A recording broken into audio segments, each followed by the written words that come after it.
Japan has also, but just one sentence on the Japanese participation to this World War I. Japan was a part of that, as you know, and Japan get Qingdao, this is famous of the beer, of course, and also the southern islands from the result of the Paris Peace Conference. And, but the one thing is probably almost nobody knew about the fact that Japan was a country at the time in the framework of this League of Nations, the Charter.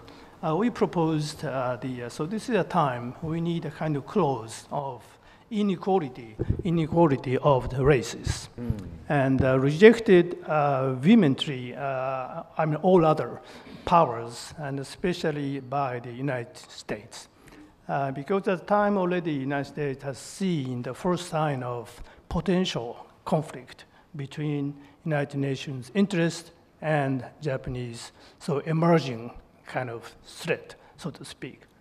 And I think probably you are a little bit so puzzled by the only one fact that probably so nobody mentioned another very important player that was or that is Russia. But from Tokyo point of view, after the Japan-Russia War, 1905 and 06, and especially after Cold War was over, Russia visibility is almost nothing. Especially when talking about, of course, short terms, we have to, of course, talk to Russian as well. But when we're talking about medium terms scenario of what Asia will be, then probably Russia, sorry to say, but the role will be very, very limited. Because of many reasons. One reason is probably it's difficult for you, especially the people here in Serbia, because you are already so near to Russia, the Russian Empire, and Russia is, of course, geopolitically, it's a huge country, not only Europe, but Asia. But Russia has two faces in reality in diplomacy, especially. Russia is somehow a European country. That is the ambition and the desire of Russian, the regimes, always rulers. But the Asian part of Russia, what is made of is the resources, huge resources, gas and oils and woods and whatever, but no people. That's the most, the biggest weak point for Russia. There are a series of rulers to really face. Therefore, they have been invited to, for example, the Koreans or Chinese, to fill this gap. So that Russia can make full use of these resources. So once I have a wonderful conversation with a leading woman who was once in the White House and talk about Russia.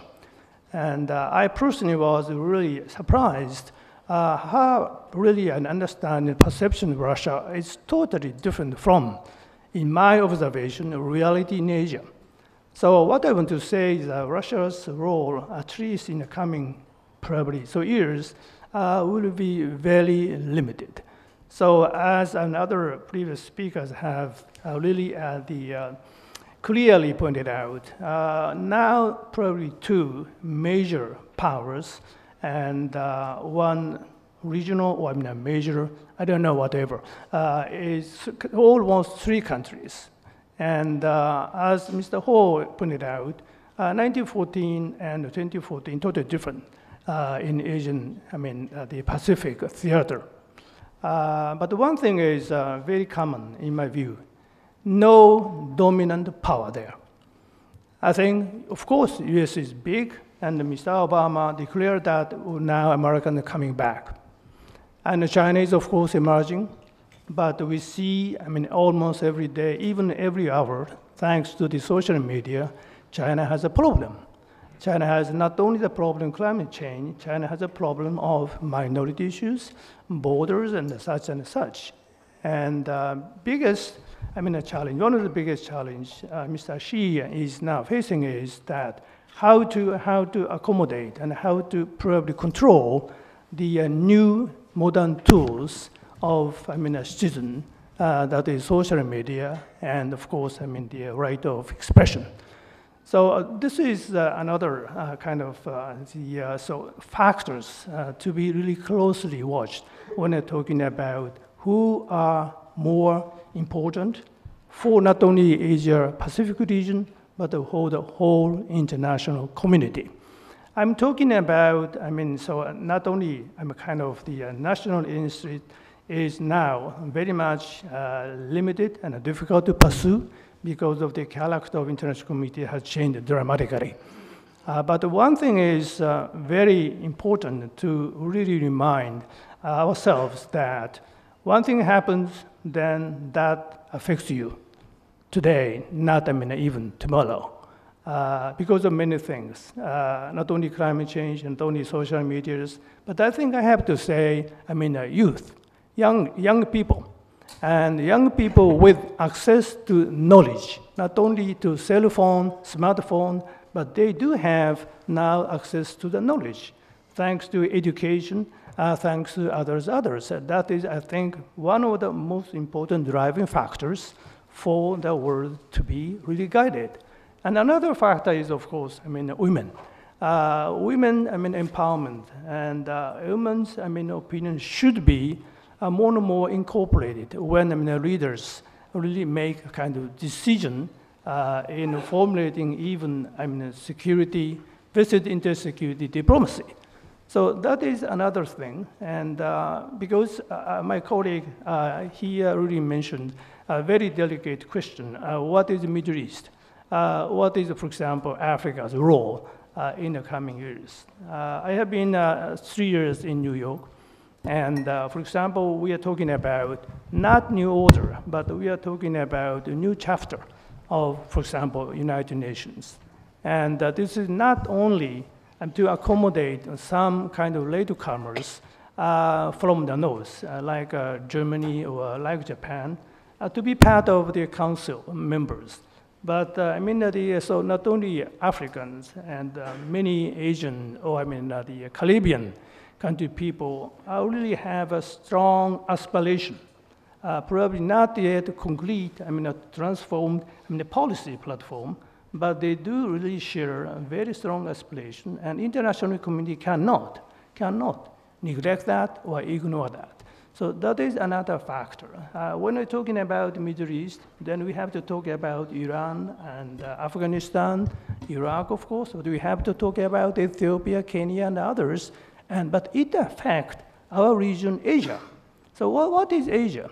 So Prime Minister from Pakistan, he has his own wonderful people and nuclear bomb and very concrete, the specific region. And these are very complex factors to define what is Asia. Asia is not one, like Africa is not one.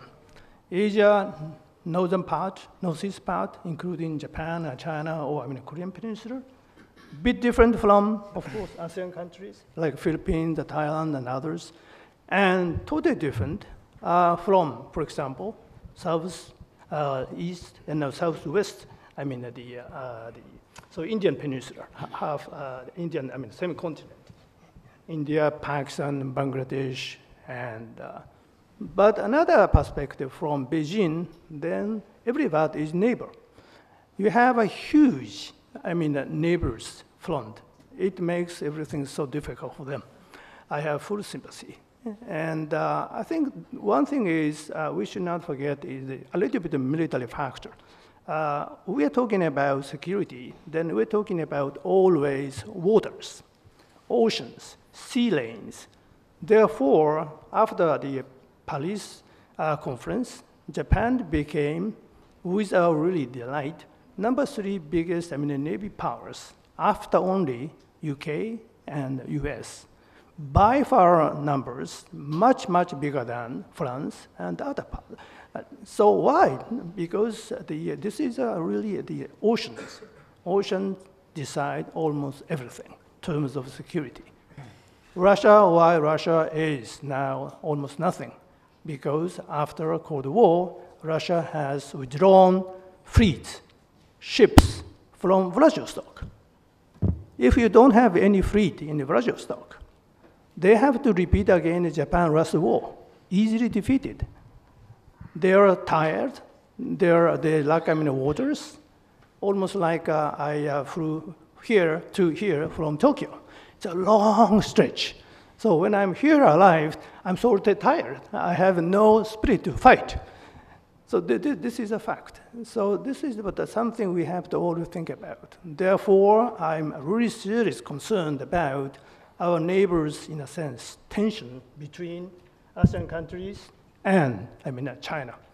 Of course, I'm worried about Japan-China bilateral, really tense situations. And my previous speaker is right. Nobody wants to, as he said, big war in the coming foreseeable future, at least. But how can we, avoid this, some kind of military intervention by chance or by miscalculations? That happened so many times in history. For example, the last days of the Soviet Union, they shot down Korean airplane, passenger plane. They killed huge numbers of people, but not by intention. That is somehow by miscalculation of the local commander. So this is another, I think, concern. If the Chinese military is really so big, solved so many portions of the budget, and they do have their own voice. I know the doctrine. They are under the party. But once you do have such a huge army with, weaponaries and such, it would be really something, so we have to discuss. Of course, this is a Chinese matter, but not only Chinese matter. As neighbor, we have, so kind of really concern, a legitimate concern, we'd like to really talk with Chinese and other neighbors. Thank you. Thank you very much.